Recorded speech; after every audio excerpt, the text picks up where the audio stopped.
probably the most valuable tip I could give a beginning welder is to have them learn the variables to the welding process and then work off of those variables to make yourself a better welder.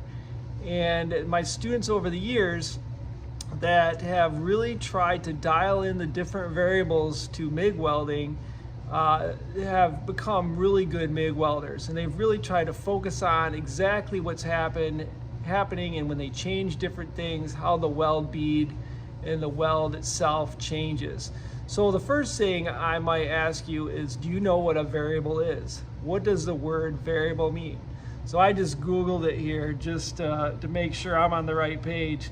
It says an element, feature, or factor that is liable to change or vary. There are too many variables involved to make a meaningful prediction. That's their example. Mathematics, a quantity which during a calculation is assumed to vary or be capable of varying in value. Computing, a data item that may take on more than one value during a runtime of a program. So there's a couple examples of the word variable.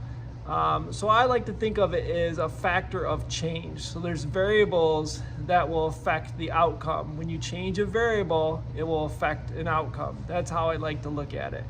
So with MIG welding, we start off with a couple things that aren't variables, right?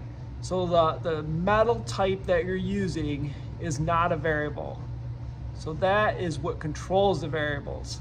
So you have the metal type you're using, and that would be, what type of exact steel it is. In our case, it's usually going to be mild steel. So that one's usually pretty easy. When we're MIG welding, we're usually going to use mild steel for what we're doing usually in this classroom. And that is the first factor that we need to determine the rest of the variables. The next factor is the type of welding that we're doing, which is going to be MIG welding, and that was kind of a little bit of a given. And then the last factor is how thick the metal is. So when we change the thickness of metal, it's going to change all the variables almost, or at least a lot of them. And then that is going to be determining how our weld outcome is. So basically, the thickness of the metal is probably the most important factor that you're going to use to determine your variables for MIG welding. So let's start off with listing out the variables for MIG welding that you are going to be controlling during this next 12 weeks in this class. All right, first up on the welding variables is the type of gas that we are using to MIG weld. So we have a couple different choices.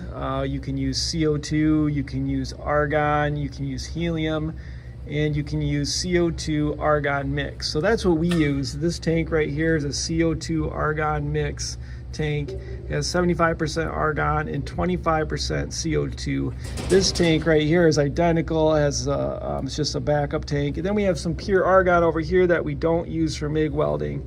So there's kind of a lot going on back here that I kind of like to control, and it'd be good if my students just leave this area alone for the most part. They can try to help remind me to shut it off. That would be great. But here is our main tank, and this is our main valve. So right now the valve is off. So as soon as I twist this, it's going to open up the tank valve. So this is the tank valve, and it feeds into this gauge. And the first gauge tells us how much gas pressure is in the tank. So right now, if I read this, it's a little over 2,000 PSI. So pounds per square inch, 2,000 PSI. So that's a lot of pressure in that tank. Then it goes into the regulator here, and then this is the line pressure. So right here is how much pressure is in the line, but they measure it more in volume now. So it's liters per minute is how many liters per minute would be flowing through this line. Cubic feet per hour is the other measurement. So the red is liters per minute, the black is cubic feet per hour of how much is going through there. So we can adjust that by turning this regulator back and forth, and that will increase this amount that will flow through the line. So then this line, if I just follow this line, it kind of wraps around, then it goes up here to this valve.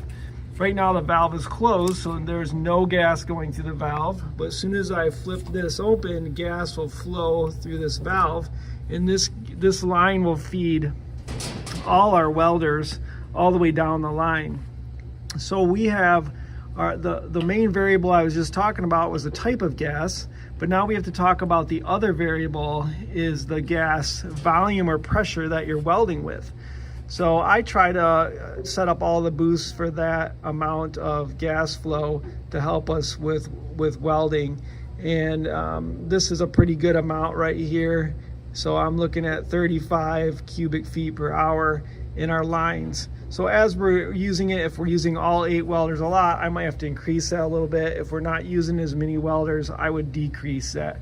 So now let's go look in the welding booth at our next variable. All right, so we are in the welding booth now, and we're looking at the flow meters. So this is what controls the amount of gas that goes to our actual welder.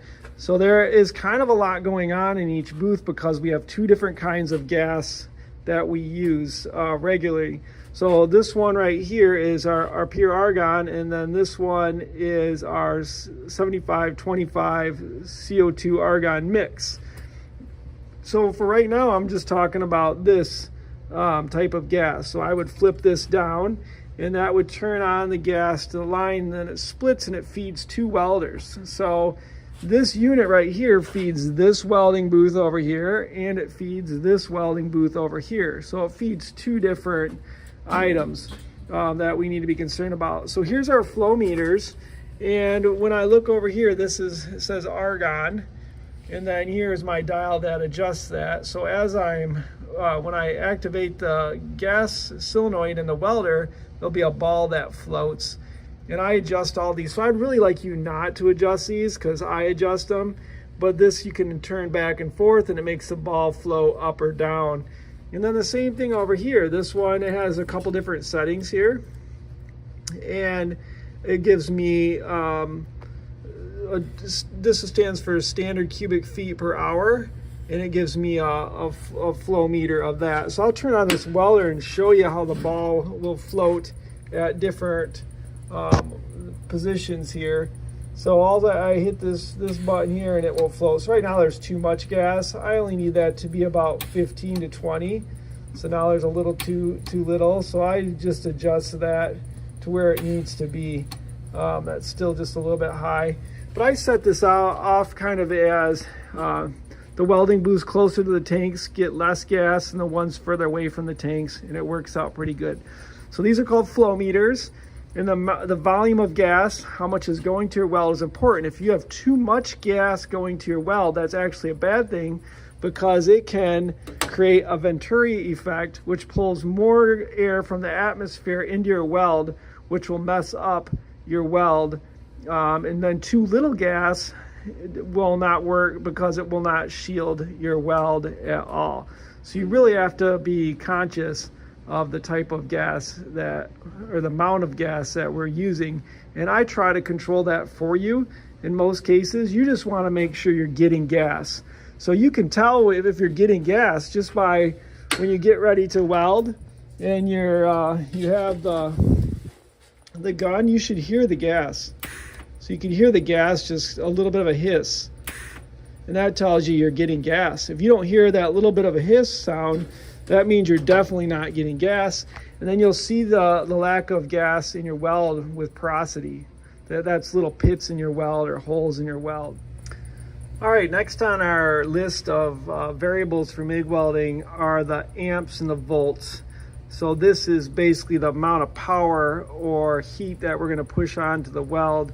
And this is measured in volts and amps. They go together, so your volts and amps increase and decrease together.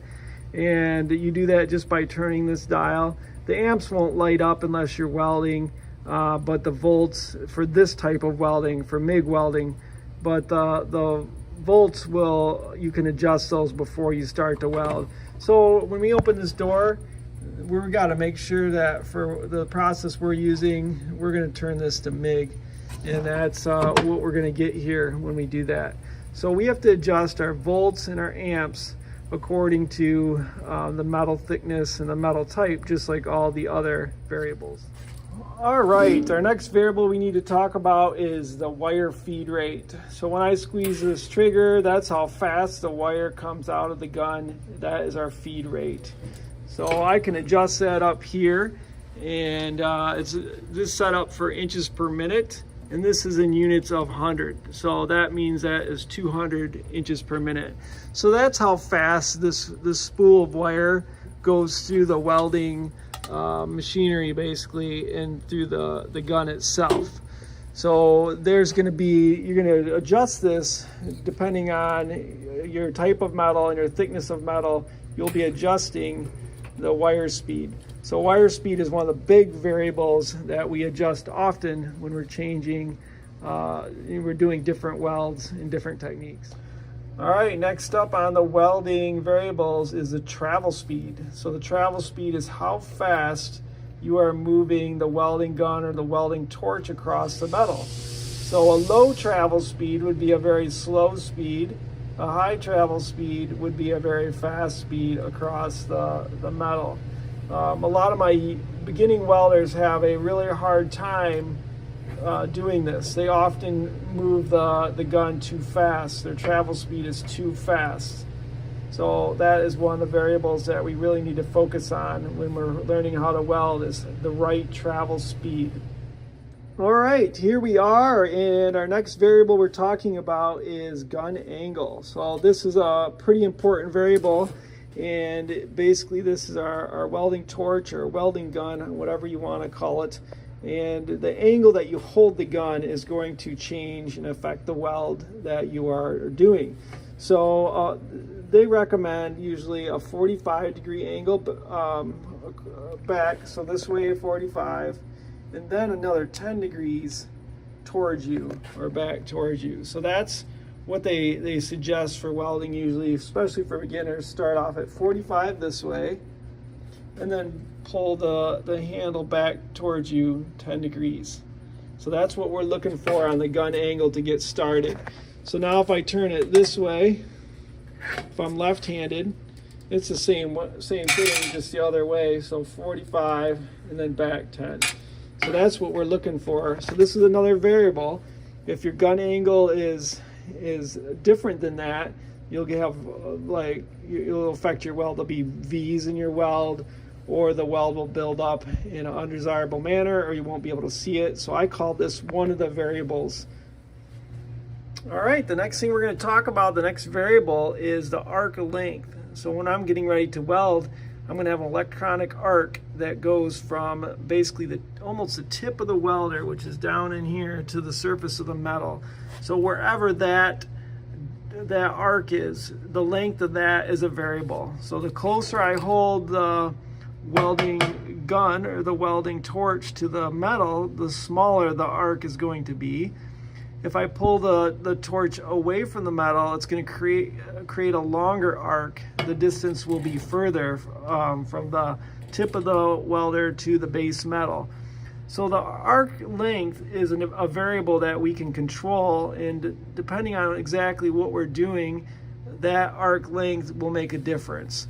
I usually suggest for my beginning welders to basically just drag this cone right across the metal to get a shorter arc length to get started with and learn how to weld. So at the beginning, I would try to keep an arc length that's pretty small, probably about a 1/4 inch, 1/8 inch arc length, until you start to develop some different skills, and then you might change your arc length depending on exactly what you're doing. But we're trying not to stick the tip of the welder into the weld puddle, so we do need enough arc length to keep that from happening. So the distance we're going to start off with would be about a 1/4 inch or 1/8 inch, but you can basically drag the edge of this cone on the metal when you're getting started and get away with it. So that is the arc length variable.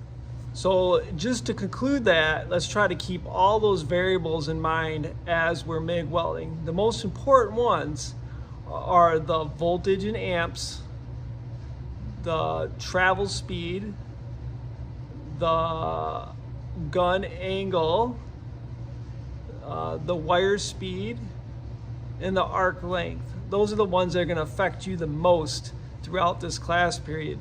The gas volume, I'm going to set that up. The type of gas, I'm going to set that up. So you're really just worried about those other factors. So that takes a couple variables away that you need to worry about. Now the gas variable, you might need to know that the gas is on or off, but I will set the volume for you. So you're looking for voltage in amps, wire speed, travel speed, gun angle, arc length. Those are the 5 that I think are really going to affect you during this class period.